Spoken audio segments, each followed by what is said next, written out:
ഈശോയിൽ സ്നേഹമുള്ളവരെ, ഇന്ന് ഓശാന ഞായറാണ്.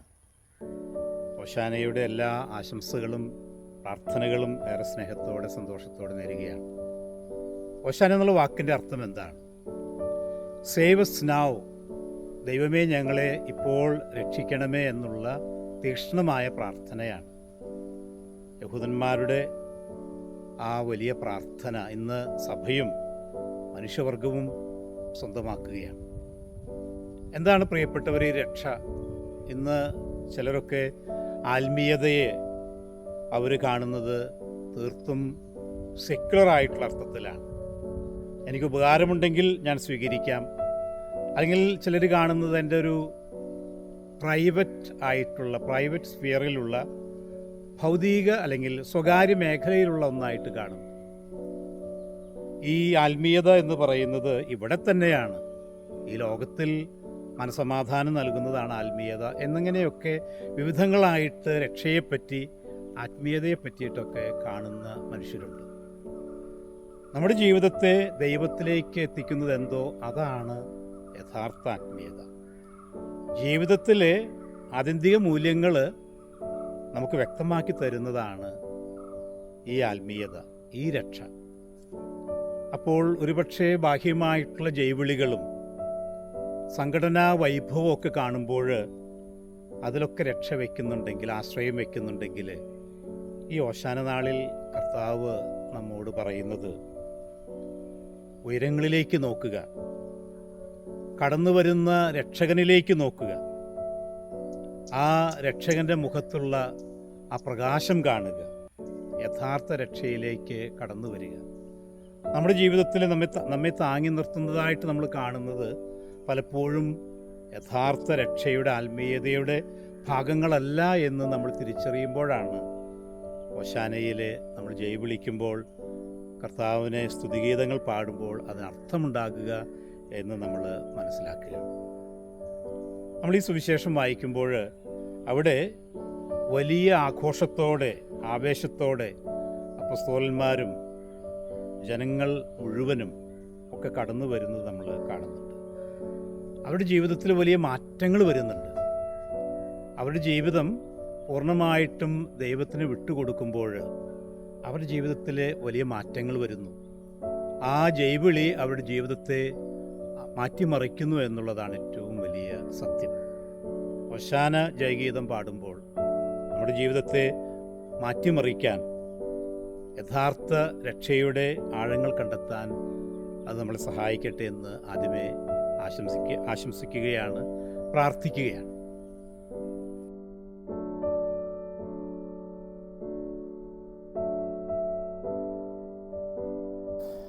രണ്ടാമത് നമ്മൾ ചിന്തിക്കുക ഈശോയെ സ്വീകരിക്കുന്ന ആ ജനവിഭാഗങ്ങളെക്കുറിച്ചാണ്. ഈശോ രാജകീയമായി പ്രവേശിക്കുന്നത് ഒരു കഴുതക്കുട്ടിയുടെ പുറത്താണ്. കഴുതക്കുട്ടിയുടെ ഉടമസ്ഥർ അതിനെ കൊണ്ടുപോകാൻ അനുവദിക്കുന്നു, ഏറെ ഔദാര്യത്തോടെ പെരുമാറുന്നു. ഈ വരവേൽപ്പ് ആരംഭിക്കുമ്പോൾ ജനങ്ങൾ തങ്ങളുടെ വസ്ത്രങ്ങൾ വഴിയിൽ വിരിക്കുന്നു. വലിയ VIP ഗസ്റ്റുകളൊക്കെ വരുമ്പോൾ നമ്മൾ പറയാറുണ്ട് റെഡ് കാർപ്പറ്റ് വെൽക്കം, ചുവപ്പ് പരവതാനി വിരിച്ചുള്ള സ്വീകരണം. ഏതാണ്ട് അതുപോലെ വലിയ സ്നേഹത്തോടെ, ആദരവോടെ അവിടെ ജനം സ്വീകരിക്കുകയാണ്. ലൂക്കായുടെ സുവിശേഷത്തിൽ മാത്രമാണ് ശിഷ്യഗണമാണ് യേശുവിനെ സ്വീകരിക്കുന്നത് എന്ന് പറയുന്നത്. മറ്റുള്ള സുവിശേഷങ്ങളിൽ ജനക്കൂട്ടമാണ് യേശുവിനെ സ്വീകരിക്കുന്നത്. ഈ ജനക്കൂട്ടം അതിൽ ചിലരെങ്കിലും കുറച്ച് ദിവസങ്ങൾ കഴിയുമ്പോൾ അവനെ ക്രൂശിക്കുക എന്ന് പറഞ്ഞ് മുറവിളി മുഴക്കുന്നവരാണ്. ജനക്കൂട്ടത്തെ മുഴുവനും നമുക്ക് വിശ്വസിക്കാൻ സാധിക്കുകയില്ല. ചിലരെങ്കിലും യേശുവിനോടൊപ്പം നിൽക്കാതെ അവസരത്തിന് ഒത്ത് മാറുന്നവരാണ്. വീണ്ടും നമ്മളവിടെ ഫരിസേയരെ കാണുന്നുണ്ട്. ഫരിസേയർ പറയുന്നത്, യേശുവിനോട് പറയുന്നത് നിൻ്റെ ശിഷ്യന്മാരെ നീ ശാസിക്കണമെന്നാണ്. അവിടെ ശാസിക്കുക എന്നുള്ളതിൻ്റെ ഗ്രീക്ക് മൂലം പ്രത്യേകമായ അർത്ഥത്തിലാണ് ലൂക്കാ സുവിശേഷത്തിൽ കാണുക. ദൈവത്തിൻ്റെ രാജ്യം, ദൈവത്തിൻ്റെ ഭരണം, അതിനെതിരെ നിൽക്കുന്ന തിന്മയുടെ ശക്തികളെയാണ് ശാസിക്കുക. അപ്പോൾ ശരിക്കും പറഞ്ഞാൽ ഫരിസേയർ തന്നെയാണ് ഇവിടെ ശാസിക്കപ്പെടേണ്ടത്. അപ്പോൾ യേശുവിൻ്റെ വരവേൽപ്പിന് വ്യത്യസ്തമായ രീതിയിൽ പ്രതികരിക്കുന്ന മനുഷ്യരെ നമ്മളിവിടെ ഈ സുവിശേഷത്തിൽ കാണുമ്പോൾ നമ്മളെവിടെയാണ്, നമ്മൾ ആരോടൊപ്പമാണ് എന്ന് ചിന്തിക്കാൻ ഈ അവസരം നമുക്ക് ഉപയോഗിക്കാം.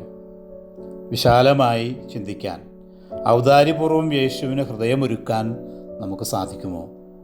എപ്പോഴും യേശുവിന് നമ്മുടെ ഹൃദയത്തിൽ, നമ്മുടെ ജീവിതത്തിൽ വെൽക്കം എന്ന് പറയാൻ നമുക്ക് സാധിക്കുമോ?